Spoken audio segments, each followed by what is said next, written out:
The Department of Justice just shut down its crypto enforcement unit. The SEC is backing off from lawsuits, and Congress is working on real laws for digital assets.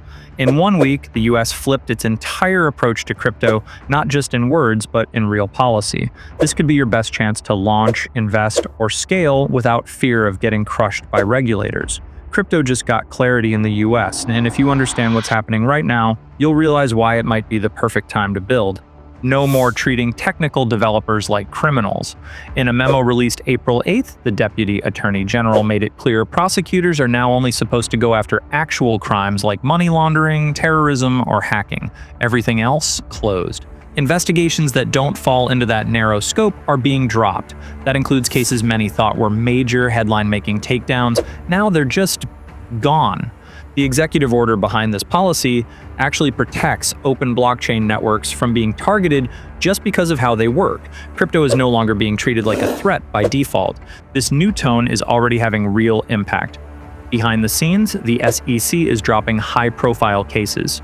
Investigations into Uniswap Labs, Robinhood Crypto, OpenSea, all being closed with no charges. This is a major reversal. Just months ago, these cases were considered critical to the SEC's campaign against crypto. Today, they're walking away, a structural change in enforcement priorities.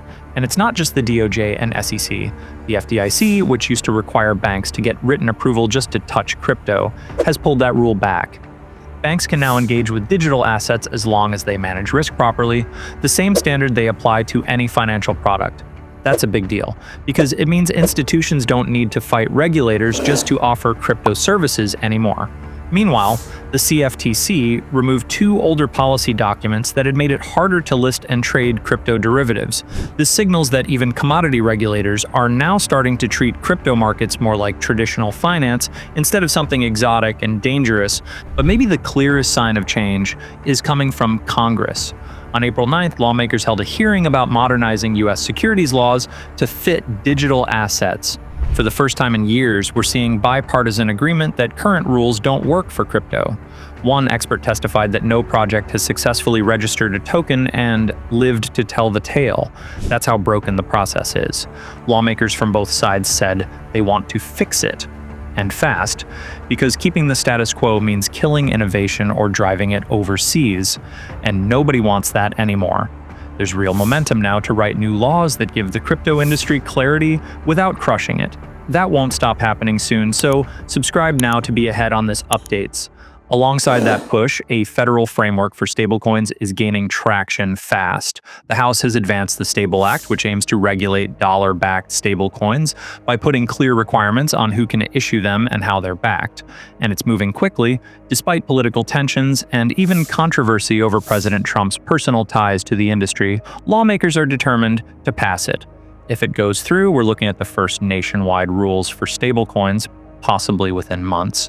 The bill does more than set standards. It also raises a debate that could reshape how stablecoins function entirely. Should issuers be allowed to pay interest?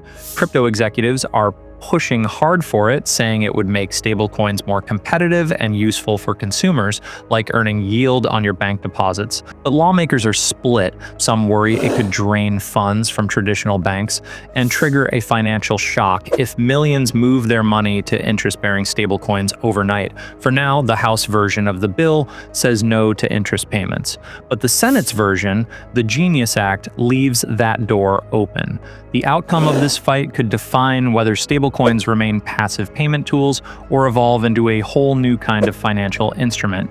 Adding fuel to the discussion is something that hasn't gotten enough attention. Big tech wants in. The current version of the Stable Act doesn't restrict non-financial companies from issuing stablecoins.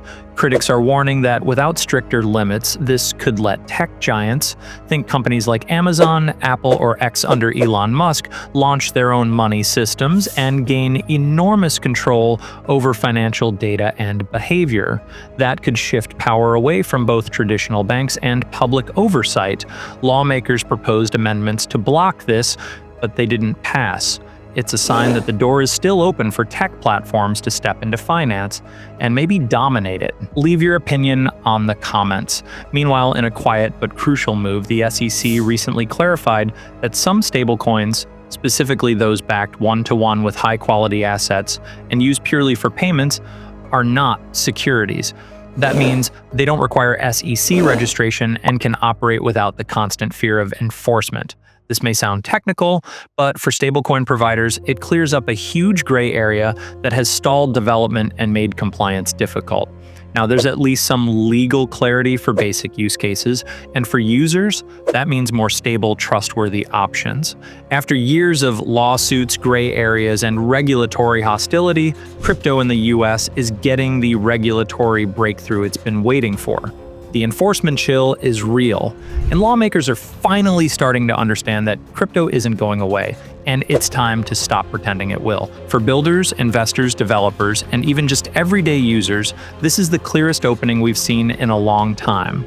The guardrails are forming, the rules are stabilizing, and if you've been waiting for the right moment to go deeper, launch something new, or simply understand where things are headed, this is it. Remember to like, subscribe, and as always, stay curious and stay hodling.